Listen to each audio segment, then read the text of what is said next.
Assalamu alaikum. The World Health Organization has allocated this past week as an Antimicrobial Awareness Week. And I'm to discuss the same. As you can see, we have also tried to wear blue to match their theme. Suche a antimicrobials, why is it an issue? Amekevanuche infection hoy, to an antibiotic will cure it. To suche a issue, why has it become such a big deal? અમે કુરાનમાં કહેવાનું છે, read in the name of your Lord. તો અમારી ઉપર વાજિબ થાય છે to learn more on these current issues. So please join us today with our esteemed panelists to understand what the issue with antibiotics and its effects are. Before I move forward with the introductions, I'd like to point out a couple of things. Please feel free to drop your questions or comments on the live chat and we'll do our best to answer them. We will have a couple of questions as we are continuing our discussion. Please answer them. It will help us as well as yourselves. Welcome to our panel discussion. I am Sarah Somji, your moderator for today. Before we get into the introduction of the panelists, we have a short clip from a very special guest. For those who do not know, Sheikh Hilly is a qualified pharmacist and has a master's in pharmacy from the University of London.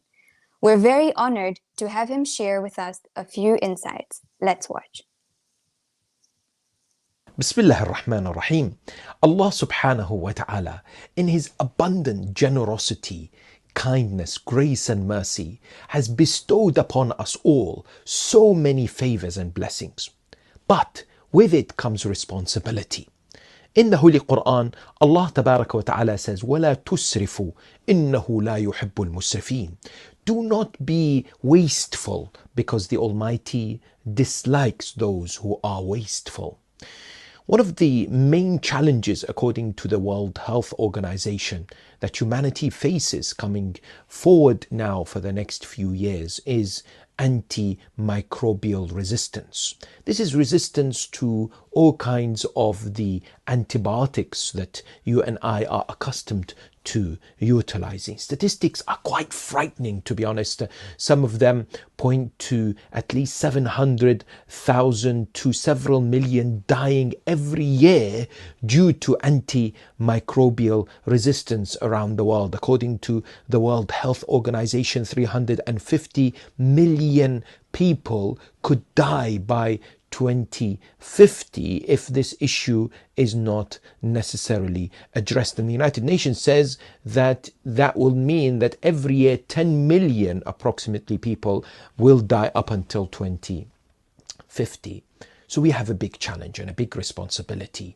Imam Amir al-Mu'mineen Ali ibn Abi Talib, peace and blessings be upon him, in his will says, أوصيكم بتقوى الله ونظم أمركم. My will, my instructions to you is to have God consciousness, but also to be organized in your affairs.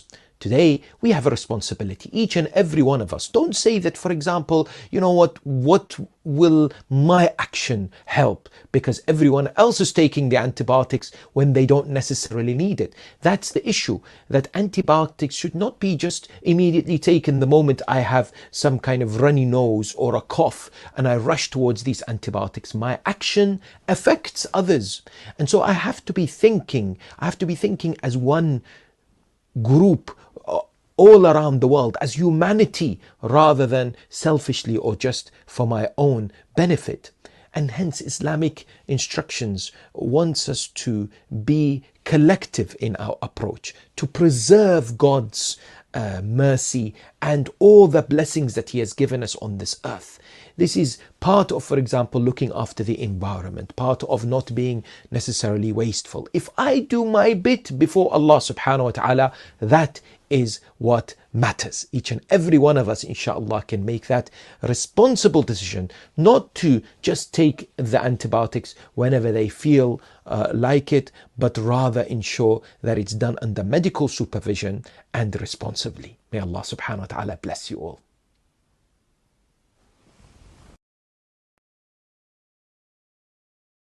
Well summarized. Thank you very much. It's always prudent to pick the insights from the experts. I think now would be a great time to ask our panelists to start introducing themselves. Assalamu alaikum. Thank you, Sarah. My name is Zainab. I'm a nurse by profession, and I've specialized in critical care. I'm really happy to be part of this panel to discuss a very, very important topic indeed. Thank you, Zainab. Karibu sana. Assalamu alaikum, everybody. My name is Sanjida Rashid. I'm a pharmacist by profession, and I'm very overwhelmed and happy to be part of the panelists today. And we hope to have a fruitful discussion with all of you. Inshallah. We have one more panelist. Inshallah, he will join us as soon as he can. But until then, I think we can go ahead and he'll catch up when he joins us. And we'll wait for his introduction when he's with us. So, Ame Darud Sambraches, I even started antibiotics, infection, adavache. All of a sudden, there's a new name.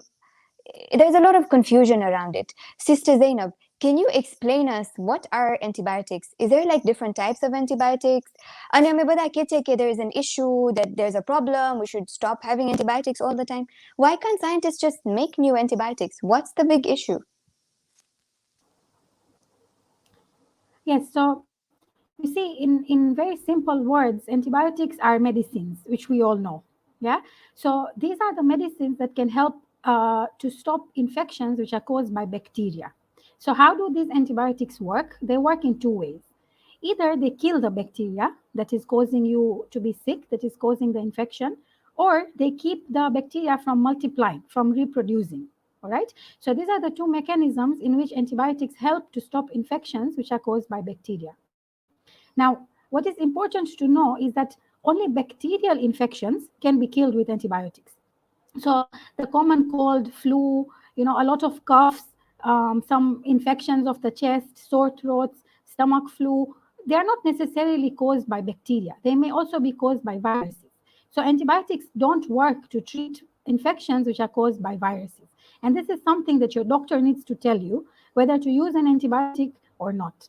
Now, when we talk about, like you said, so many different kinds of antibiotics, and there's so many names out there, and some of them are very famous, especially in the COVID era, that we all know.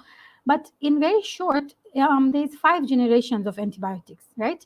And each generation treats a different kind of infection and is capable to kill a different kind of bacteria. હવે હું તમને example આપું.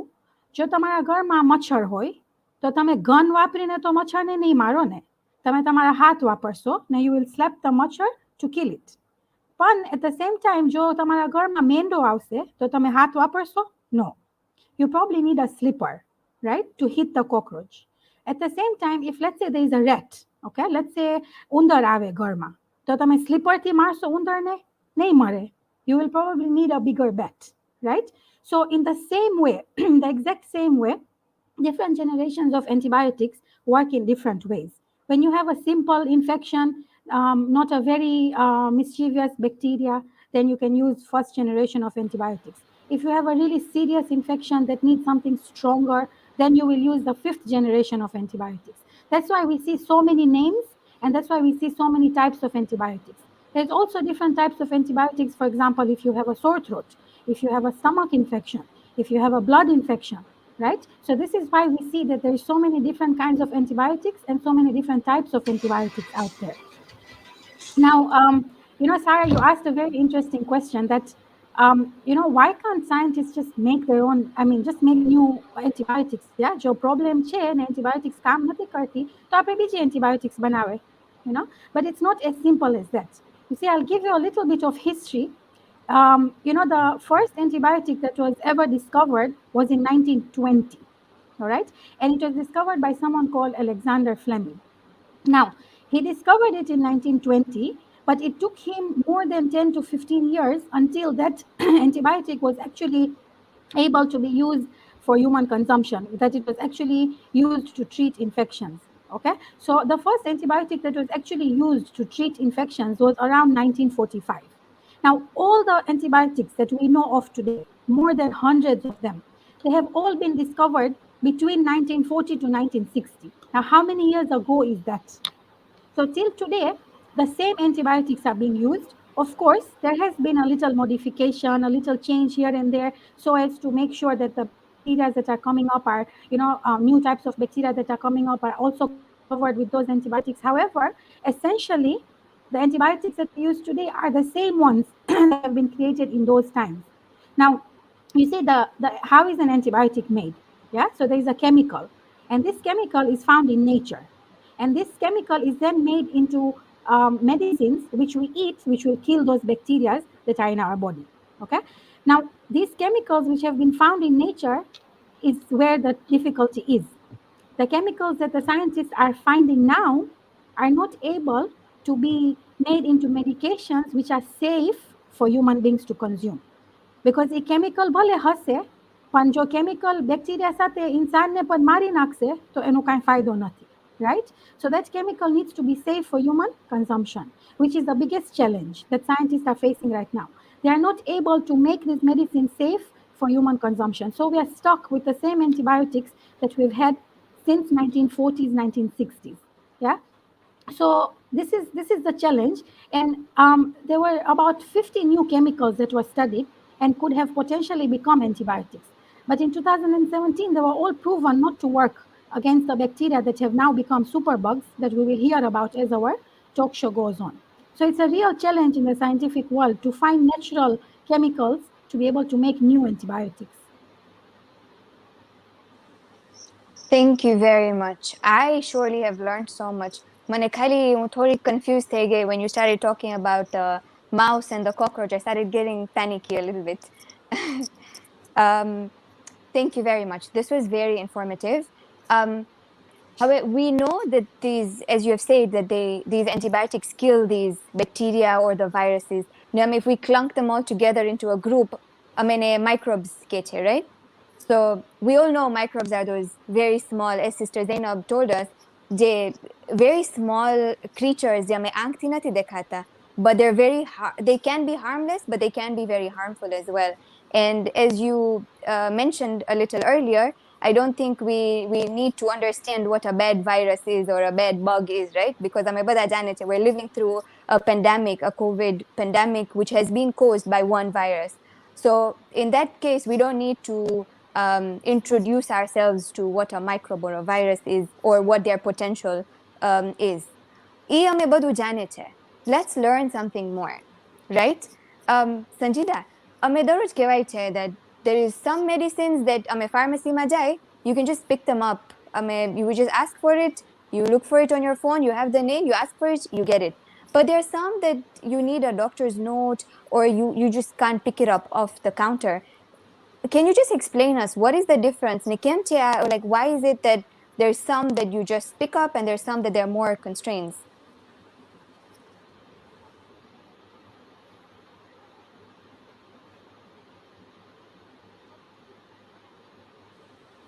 Sanjida, can you just unmute yourself, please? Sorry, like the way Sarah mentioned, બીજા એવા દવા હોય કે આપણે બોલે કે મને તાવ છે ખબર હું જાઉં ફાર્મસીમાંથી જલ્દી દવા લેવા, and બીજા એવા દવા હોય જે મસ્ટ હોય કે આપણે ડોક્ટરની ચિઠ્ઠી કે પ્રિસ્ક્રિપ્શન એને બોલે કે ઈ ઇમ્પોર્ટન્ટ હોય, ડોક્ટર્સ નોટ. So હું explain કરીશ basic difference between both. પહેલા જે દવા છે બધા ઈ classified થયા છે different typesમાં. તો એમાંથી જે બે types છે સારા મેન્શન કરી છે. One is like prescription only medicine, જે લાઝિમ તમે ડોક્ટરની નોટ સાથે જવાનું લેવા. And these are treatments or medicine that have to be prescribed by doctors and they are not licensed to be sold to any general public or customer directly. So e-prescription ni dawa loka ke licensed dawa hoy and it is only dispensed when a prescription is made available. So હું એનું short form વાપરીશ, which is called a POM, prescription only medicine. Mostly used for diagnosis that are best diagnosed and also managed by healthcare professionals, which are like our doctors or dentists.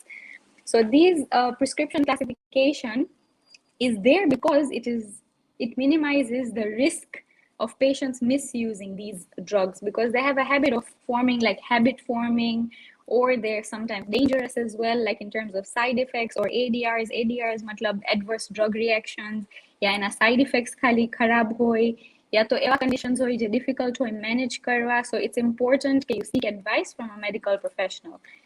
Thorak examples ઈ દવાના હોય antibiotics, which is our main topic for today, and also certain other medications like drugs used to treat high blood pressure and most commonly antibiotics azithro hamna because of COVID, like all of us have used this quite a bit. But let's keep in mind that this dawa actually raja nathi ke tame pharmacy ma jao ne amaj lene pacho ghare le aavo.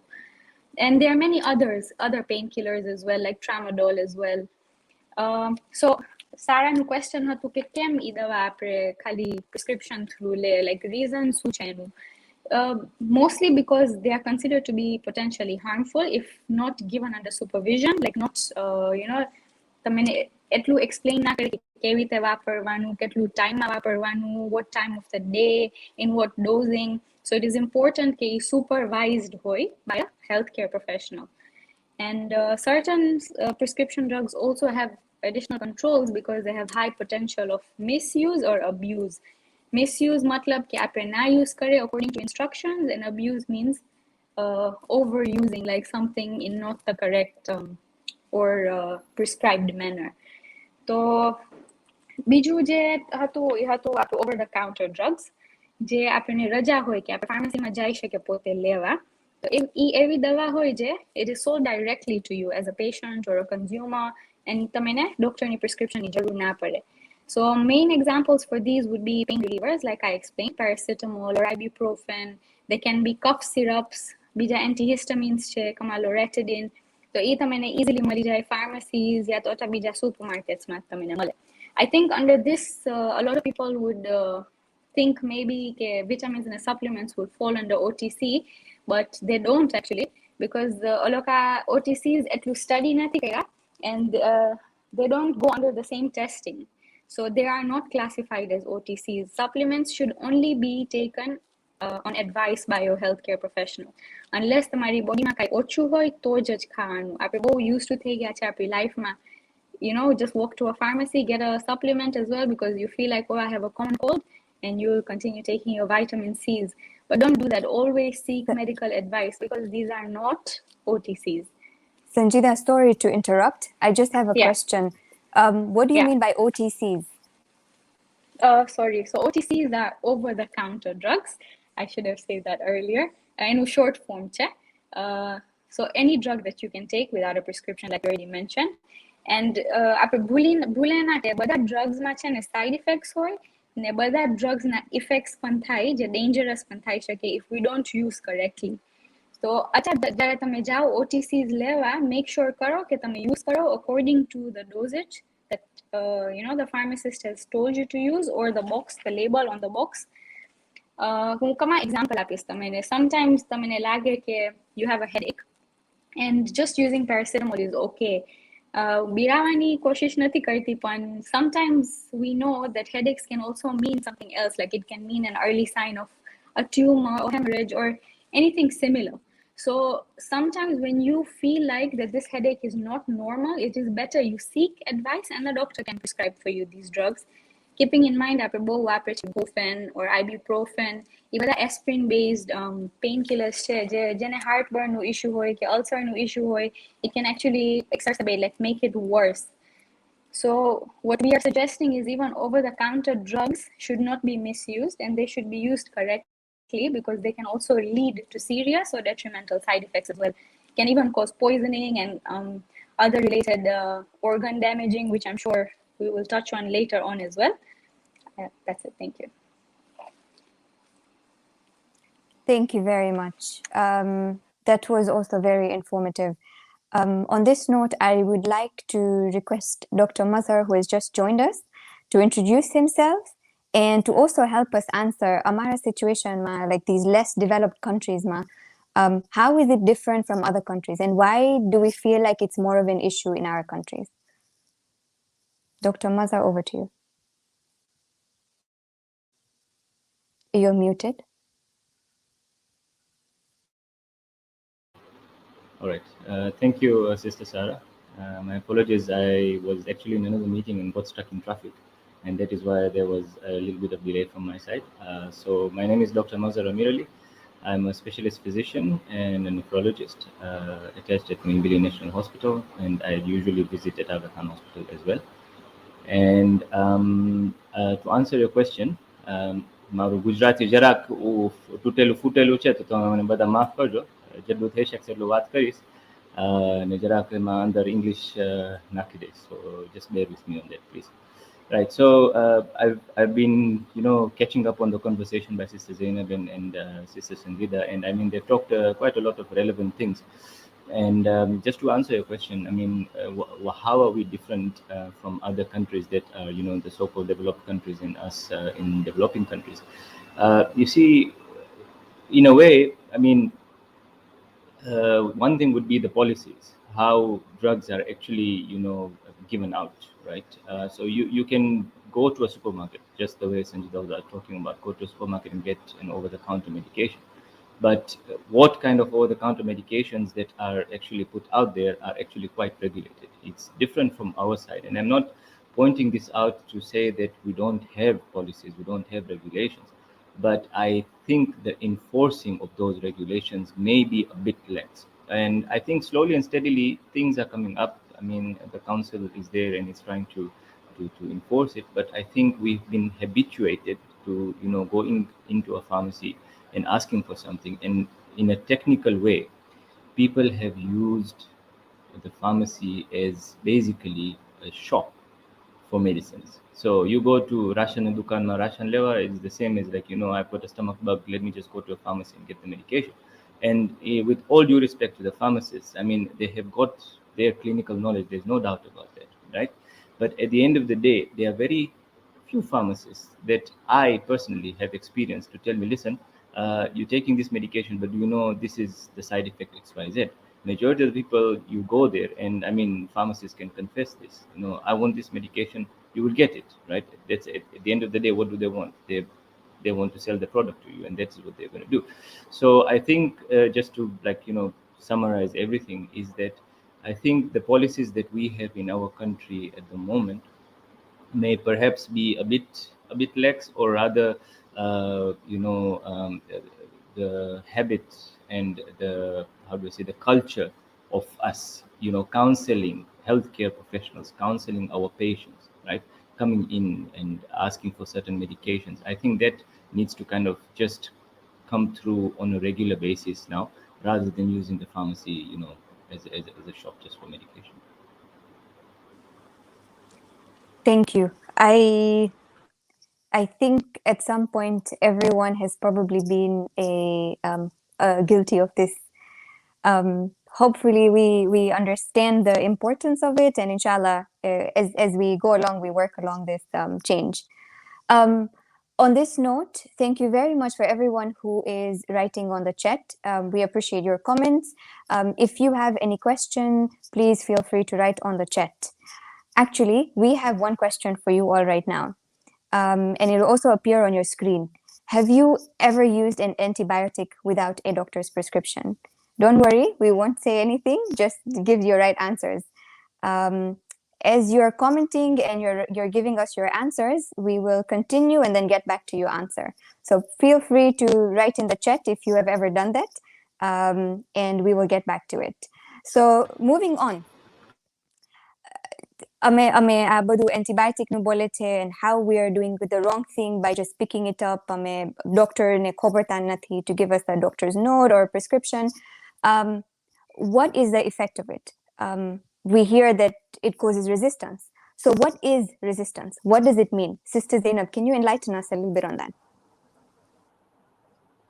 Okay, so we've been hearing a lot antimicrobial resistance, antibiotic resistance, dawa amaj khasot or resistance થઈ જશે. And like Sarah said, okay, what is this resistance actually?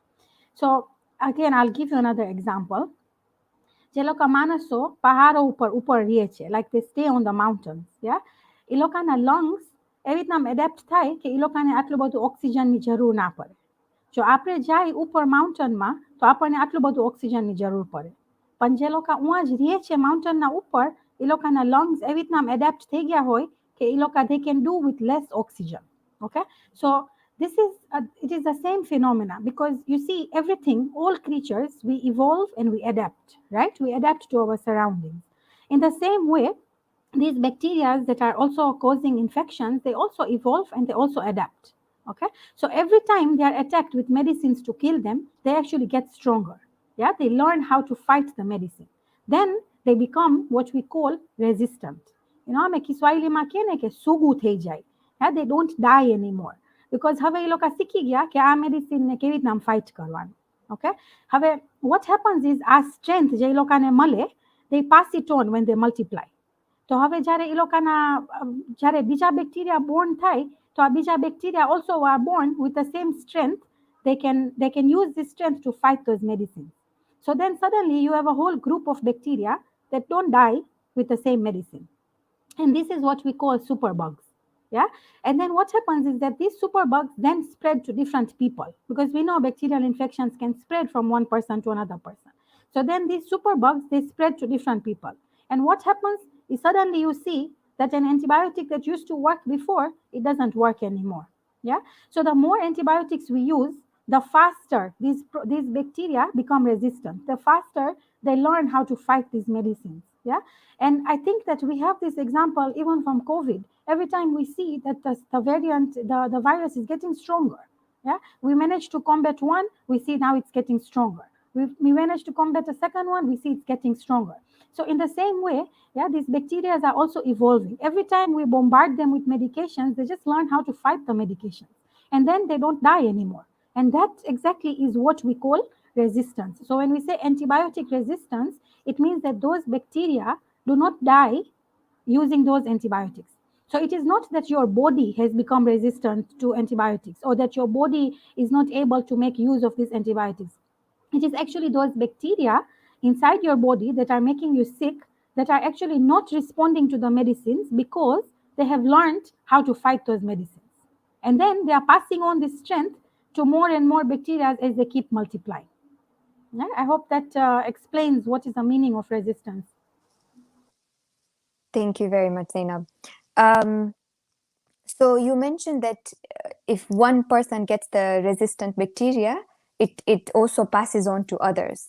So how is, if Dr. Mazhar, if you can help describe how does it spread and why is it a threat to everyone? And are there any side effects? Is there something bigger that we should be worried about? Because who kais antibiotic, my body gets resistant to that particular antibiotic. How is it a global issue? Because everybody in the entire world is affected by it. Before you answer the question, I would just like to remind everyone, thank you very much for your comments on the section. Please feel free to continue answering the question or asking anything you would like to. Dr. Mazhar, over to you. Okay, thank you so much. Yeah, I mean, Sister Zainab, finally they summarize કર્યા છે resistance નો મતલબ શું છે અને શું કામ bacteria resistant થાય છે. So she explained it quite well, but I like to put it very simply that, you know, every organism, જે જીવતા માણસો છે કે જીવતા ચીજો છે, survival of the fittest હોય છે. Survival of the fittest એટલે શું? એટલે કે જે સ્ટ્રોંગ હોય એ સર્વાઈવ થાય, જે વીક હોય એ મરી જાય, રાઈટ? હવે આ બેક્ટેરિયા જે પણ છે એ પણ they are living organisms, so they need to survive.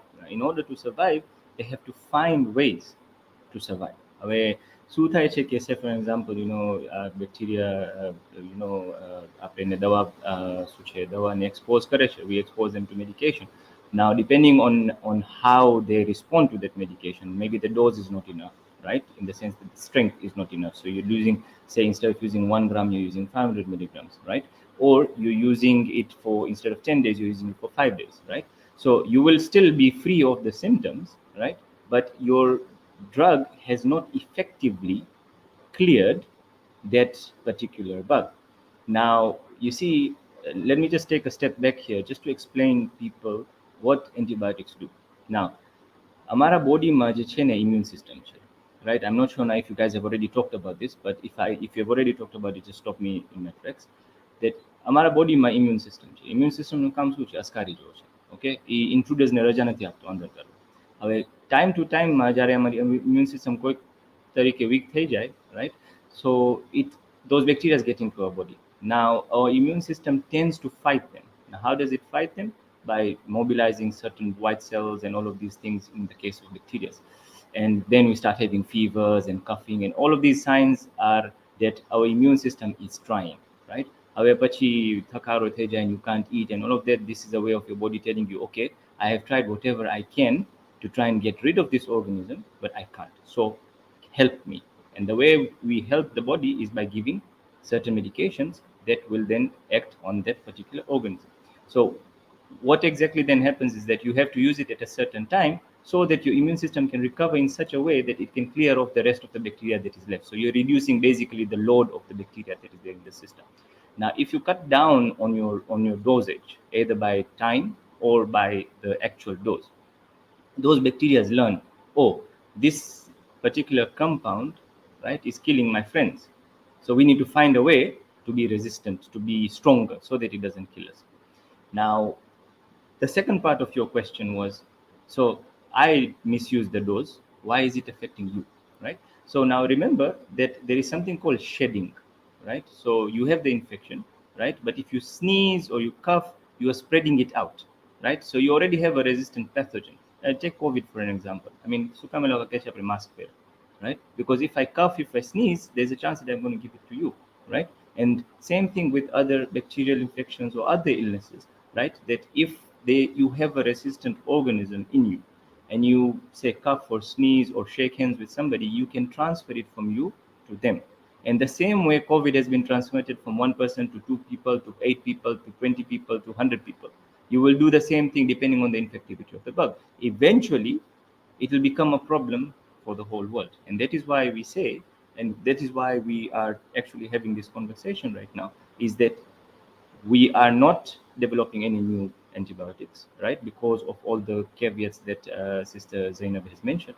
And, you know, it is not getting any better for us. Eventually, we will end up with bigger problems than what we have right now with the COVID pandemic. Thank you for clarifying that. Just to add on and give us a little bit of a number indication that on the issue of this antimicrobial resistance, did you know that World Health Organization, WHO, has declared antimicrobial resistance as one of the top 10 global threats of our time?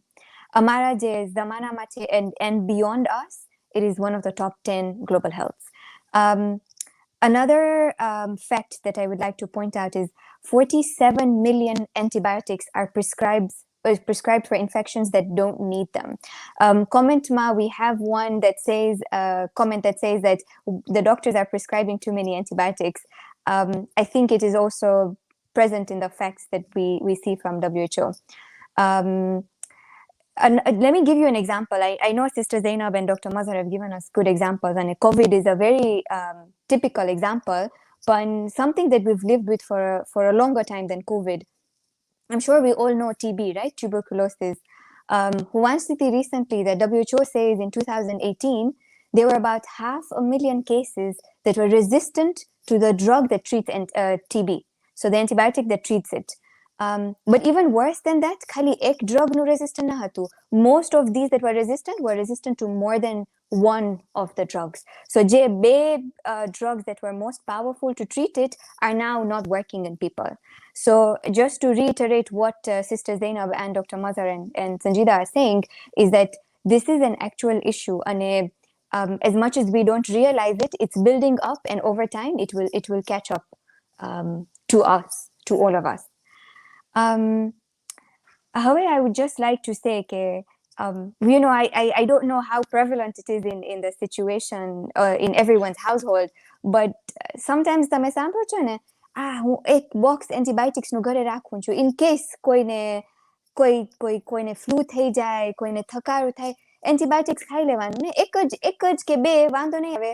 I know we've just learned that એક કે બે leads to resistance, but એનાથી પહેલા I'm not sure how prevalent it is, but અમે સાંભળ્યા છે ને in some cases કે લઈ લેવાનું પછી ઘરે રાખવાનું, કાંઈ પણ થાય at least છે કાંઈક, so we'll feel better. Sanjida, can you help us understand, is that a useful habit to have, especially also when we travel, yeah, especially when we go to these countries that, as Dr. Mazhar was telling us, that amarama easy che antibiotics just to go over the counter and buy it, right? But in bija countries it's not that easy. So me bora ek box lei le just in case kai thai while we are traveling bacha sathe, it's easier than to treat it. Can you help us decide if that's a good habit? Thank you, Sarah, for that. So સારા બહુ fine રીતે રાખી છે આ question actually, because જ્યારે આપણે try કરે આ બધા દવા લેવા, what we're trying to do is we are self-medicating. What we mean, sorry about that. So when we do self-medication, એનું મતલબ શું છે કે આપણે પોતાને ડાયગ્નોઝ કરે છે ને પોતાને ટ્રીટ પણ કરે છે સાથે. પણ આપણે એ નથી વિચારતા કે how are we diagnosing an infection, because antibiotics are only prescribed when you have a bacterial infection. And how would you know that you have an infection? Through a blood check. તો પહેલું એ question છે કે આપણે પોતાને incorrect self diagnose કરે છે. પછી after using that antibiotic, we will also delay in seeking medical advice, because આપણે થશે ખબર હું લઉં પછી હું જોઈશ મને કેવી રીતે લાગે છે. So when it is needed that you need to seek medical advice, તમે ઘરે બેસીને ખબરશો. પછી તમે સાઇડ ઇફેક્ટ્સ થશે. સાઇડ ઇફેક્ટ્સ થશે યા તો તમને હજી ઠીક નહીં લાગે. And then you don't even realize કે તમે બીજી ગોળી સાથે ખાવ છો ને એના drug interactions પણ થઈ શકે. Certain drugs have interactions with other things જે તમારી બોડીમાં ઇફેક્ટ કરી શકે ખરાબ રીતે, યા તો you don't use the correct form of administration, like Dr. Mathur mentioned, like dosage માં problem કરો, યા the choice of therapy તમે બરાબર ના choose કરો. And બીજા ફેરે શું થાય, આ બધા એન્ટીબાયોટિક્સ માસ્ક કરી નાખશે, એટલે કવર કરી નાખશે તમારું મેજર સિમ્પટમ લાઈક તમારું સોર થ્રોટ, પણ તમને એ નથી ખબર કે અંદર હજી બોડીમાં maybe it's spreading, it's not helping, or it's already caused resistance because of misuse or abuse. So eventually this will lead to more hospital visits and તમે વધારે પૈસા કાઢશો because of misusing or using the incorrect drug. થોડુંક research દેખાડે છે કે almost 81% adults now, they actually tend to use OTC medicines, which is over-the-counter drugs, as a first response to any minor condition, which is a very big percent if you go to see, 81%.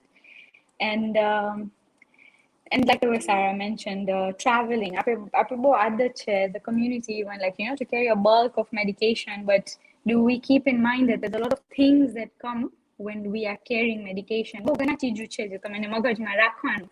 Pellu to regarding law of a country that you are visiting, that's a whole different topic on its own. Tame Iraq પણ જાઓ ને ઘણા દવા છે જે રજા નથી લઈ જાવા, which I don't know if a lot of people are aware or not, but if in case you get caught, it can lead to a lot of financial implication or felony charges or arrests and stuff like that. So prevent doing that, but also that ija dawa can lead to possible unwanted side effects या effects જે તમને નહીં ખબર હોય કે તમને થશે. For example, તમને upset થઈ જશે stomach, યા તો God forbid like severe effects if you've been misusing for longer periods, like bleeding or liver damage or kidney damage, which I'm sure we'll touch on later. પણ જે important ચીજ છે જ્યારે આપણે દવા રાખે છે અટા ઘરમાં યા તો અટા traveling purposes માટે, we cannot maintain storage conditions correctly. Storage condition मतलब આપણે કેવી રીતે દવાને પ્રિઝર્વ કરે યા તો રાખે.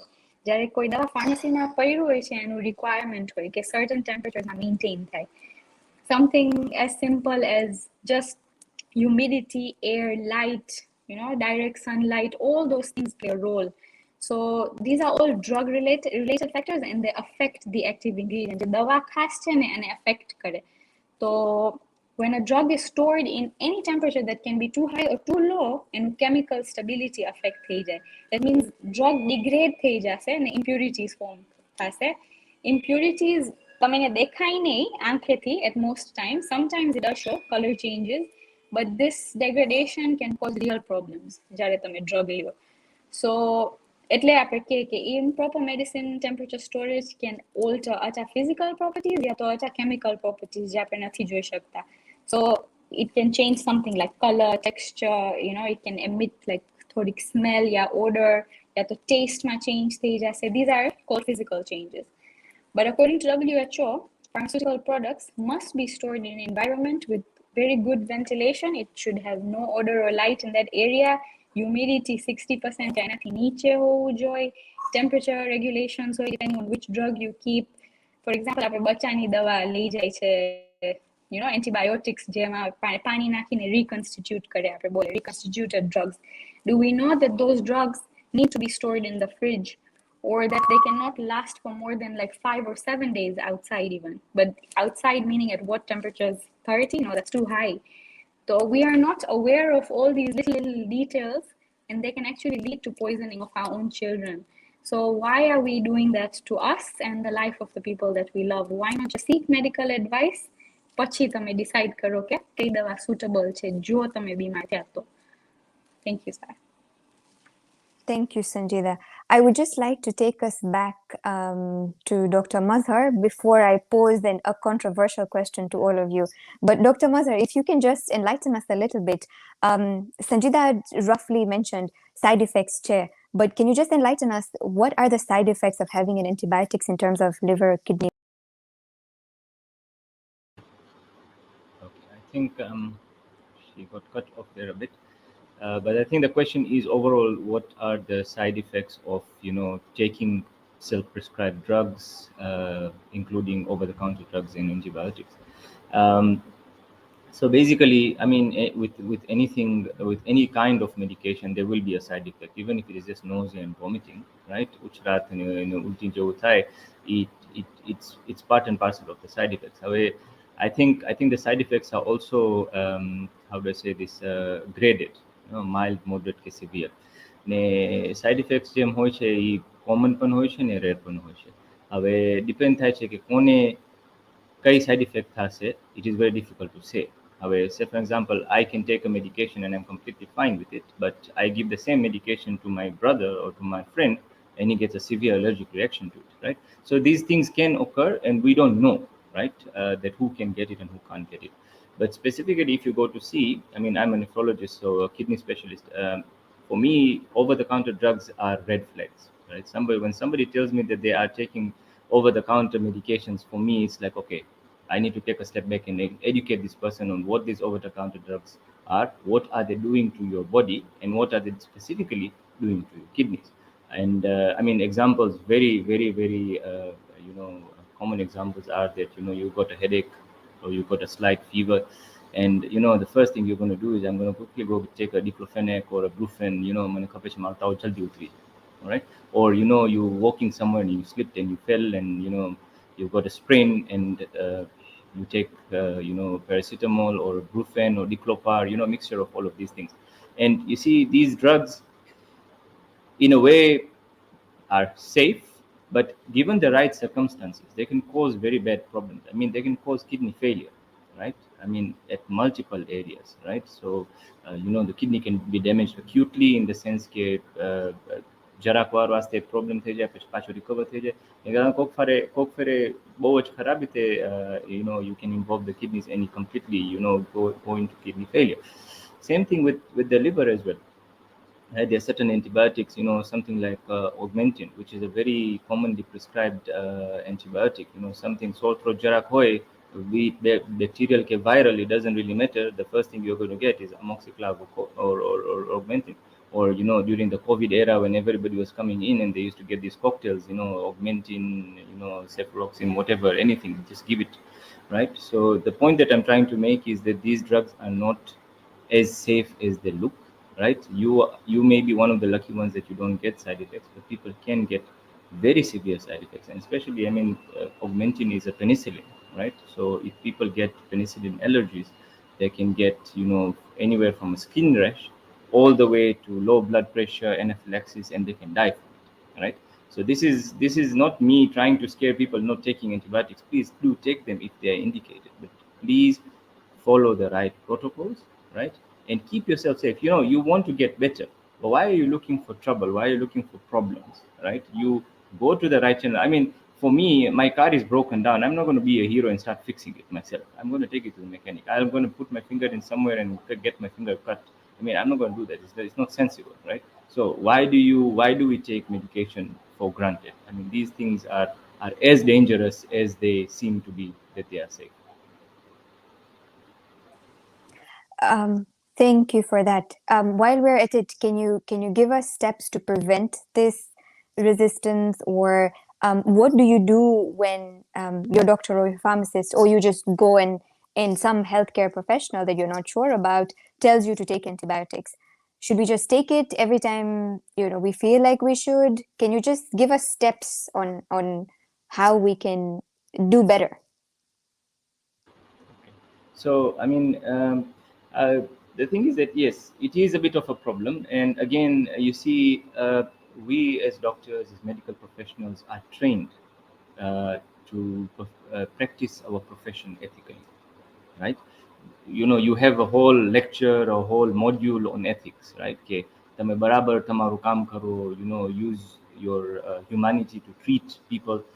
But some now and again people tend to diverse, okay, and they tend to go on the financial aspect rather than having the morality of treating the patient the way they are supposed to, and unfortunately that occurs regularly and more often than not, and that is why you are asking this question, right? So the thing is that firstly, majority of our community members and whoever else is listening to this, right, is in one way or the other aware of their illness, right? And they probably have either heard it from somebody that was treated, or they have read it somewhere, right? Or they've already sought a counsel from somebody who is a professional, maybe a friend who is a doctor or whatever, before they actually get to the doctor, right?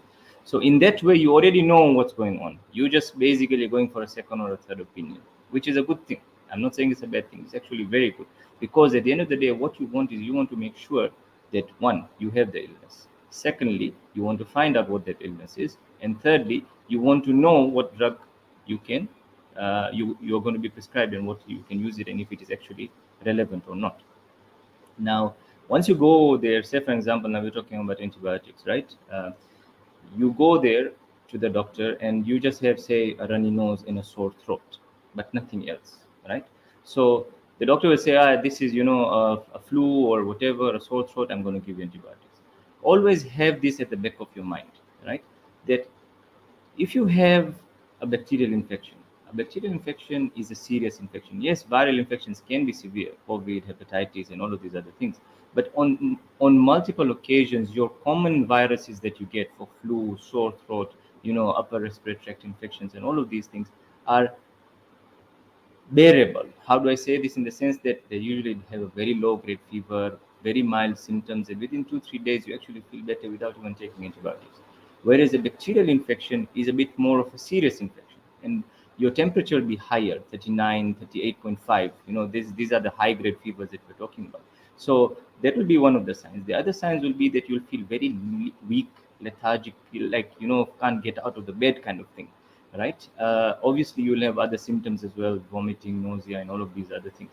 So what I'm trying to kind of get at is that you will be more sicker if you have a bacterial infection, right? Yes, in the early stages, you may not be that sick, but later on, you will be a bit sicker. So once your doctor tells you, or your pharmacist tells you, no, take an antibiotic, just take a step back and say, okay, am I that sick to actually take an antibiotic?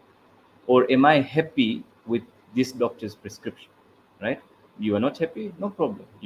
Go to another doctor who you think is reputable, right? And go there, talk to them, find out, get a second opinion. I mean, we take second opinions most of the time in our daily lives. It doesn't have to be being a medical professional or a health professional. I mean, I want to design something, right? A graphic designer tells me this, but I am not really satisfied with this. So I go to somebody else, and if they tell me what I feel like, this is what I want, that's what I'm going to go at, right? So why not for medicines, right? So yes, the other thing that we also have in this our setting is that whenever a doctor says something, you don't second guess that, you don't question that. That is the word of God, right? I disagree with it. Okay, the patient has all the rights to ask me questions, right? This is how I practice, right? If you are not happy with what I have said, ask me why I'm saying it. And even if you don't ask me at times, I will tell you why I'm doing it, right? So at the end of the day, you leave my office, why am I giving you what, right? So at the end of the day, just to kind of summarize the whole thing, is that if you're not happy, seek a second opinion, right? Go to a specialist. If you have, for example, have seen a GP, right? And you're concerned that, no, but I don't think so, I'm that sick to take antibiotics. Go to a specialist for that particular field of law. Ask them that, this is what happened, this is what they gave me. I haven't not taken it, but do you think I need to take it? All right. The other thing that I forgot to mention is, and that is what Sister Sanjida had actually mentioned, was a blood check needs to be done. A simple full blood count will actually direct you towards, bacterial infection or viral infection, right? If your white cell count is quite elevated, more than 11,000, then there is a small chance that you're starting to get a bacterial infection. With a viral infection, which is usually a common viral infection, white cell count don't really go up, right? So those are other things that are there. These things like CRPs, which is now common term for everybody. Everybody knows CRP. Patients come in and doctor, I'm on a CRP. So the CRP usually doesn't really go up with a viral infection much, leave aside COVID.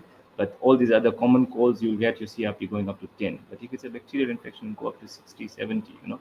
So all of these things are telltale signs that, you know, how can you differentiate between a virus and a bacteria. Thank you. Before, I know we're running out of time, but I feel like this is going to be a very interesting question since we have a mix of healthcare professionals here.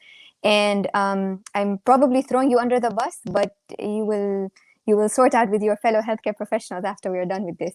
So we've had a few comments. Some are saying that the doctors are prescribing too much. Indicate that maybe the pharmacists are just giving out the antibiotics. So I would like to ask you all, and Sanjida, I'm going to start with you. Where do you think the fault is? Are pharmacists at fault? Are doctors at fault? And I will not drag this discussion too much because I feel like we're all going to end up getting in trouble. But I just felt the need to ask everyone's opinions. Oh, that's a very tricky question, actually, Sarah. So I don't know when you say who's at fault, although we do know there are laws and regulations. It's just that we don't abide to them very strongly because the policies are there, but there is no one to enforce them. So if I would say, for example, governing bodies like TMDA would, ensure that they would come and follow up, that nobody is prescribing, nobody is dispensing antibiotics, especially without prescriptions, it would really help. Because in my knowledge, I know that if you walk into a pharmacy that is in a hospital, it will be very hard for you to get an antibiotic without a prescription. But if you go to a community pharmacy, it will be very easy for you to get that access. I'm assuming that the pharmacist at that point thinks it is okay, but it is not okay. It is completely not okay to dispense antibiotics without a prescription. So wherever that this trend is going, maybe more stricter policies and regulations need to come about where we need to stop practicing such things. So even we at the level of, healthcare professionals stop or prevent this resistance, because we do play a big role as well, like the way, people have commented as well.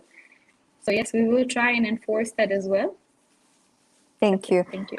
Dr. Mazhar, what are your thoughts on this? I know there is sometimes second guess your doctors as well. So are you indicating that doctors are overprescribing? Okay, you see, this is a very contentious issue. And you see, this is a public platform. I mean, if we were sitting here one-on-one, we would have had a lengthy discussion about this. I don't feel it is right to point fingers, but the fact is that I have seen, my personal experiences, I have seen people being treated not with antibiotics per se, right, but with other drugs that they don't require, right? And I'm not sure what the issue is. Is it lack of knowledge? Is it financially motivated? Is it just that because the patient is coming in, they expect to come out with something? So there are so many factors that play. You see, it's a very complex situation. That what is occurring? Why is it happening? Right? So I can't say that I can point the finger at the doctors. No, this is not a biased decision. This is not a biased comment. Right? I mean, if I was one of them, I probably would have said, yes, I'm guilty of doing this. Right? But what I'm trying to say is that it's not one thing. There are multiple factors that come in. I mean, Sanjida is trying to point out that yes, we're going to try and put the regulations in place and whatever. But how many people are actually thinking like what she is thinking, right? So if, say, for example, I'm a pharmacist and I decide, okay, I'm not going to give you an antibiotic without prescription, right? What is the patient going to do? ISA or Sante, she goes next door, she gets the pharmacy, she gets the antibiotic. So you see, the thing is that, as she correctly mentioned, it has to be a universal law, right? I mean, I'll just same thing, controlled drugs. All pharmacies have got controlled drugs. It's actually put under lock and key. You can't just go and open up and give morphine to somebody. You can't do that. You can't. So why are we doing that with antibiotics, right? If we have got laws and regulations of not giving things like morphine and highly addictive other drugs, like why are we so laissez-faire with antibiotics? We shouldn't be doing that, right? So I think there are multiple factors to this whole thing: patient-related factors, doctor-related factors, pharmacist-related factors, institutional-related factors, financially motivated factors. So it is rather a can of worms, and picking that one worm to say that this is the problem, I don't think so. We are going to have time to discuss the whole thing. Thank you. Thank you for your comments. I think we all agree, and there's a beautiful comment as well that says it's the perfect recipe. Yeah, it's a cocktail for a disaster. I think that leads on right to Sister Zainab. What are your thoughts on this, and how can we as laymen, ame શું કરી શકે છે? ame તો એક જ, like I'm just that one piece of the puzzle in the entire massive puzzle, right? હું શું કરી શકું છું as a person? Thank you, Sarah. So you might be just one piece of the puzzle, but without you, the puzzle will be incomplete, no matter how tiny of a piece you are. To answer your question, health is teamwork. Yeah. So you may have doctors, you may have pharmacists, but at the receiving end is patients. So it is everyone together that are equally responsible for this. A doctor needs to prescribe responsibly, a pharmacist needs to dispense responsibly, but the patients need to also take antibiotics responsibly. Yeah. So when we're talking about what can we do as non-healthcare professionals, as those who are not in the medical field, you see, the first and foremost thing is prevent infections. તમને infection જ નહીં થાય તો તમને એન્ટીબાયોટિકની જરૂર જ નહીં પડે. Okay, so take steps of preventing infections, protect yourself, protect your family. And now, due to the COVID pandemic, we really know how to do this very well. Yeah, do your best to stay healthy, clean hands, washing hands, covering your nose and mouth when you have a cough or a flu. If you are too sick, stay at home. Reduce contact with the elderly, reduce contact with those who are sick, with other comorbidities.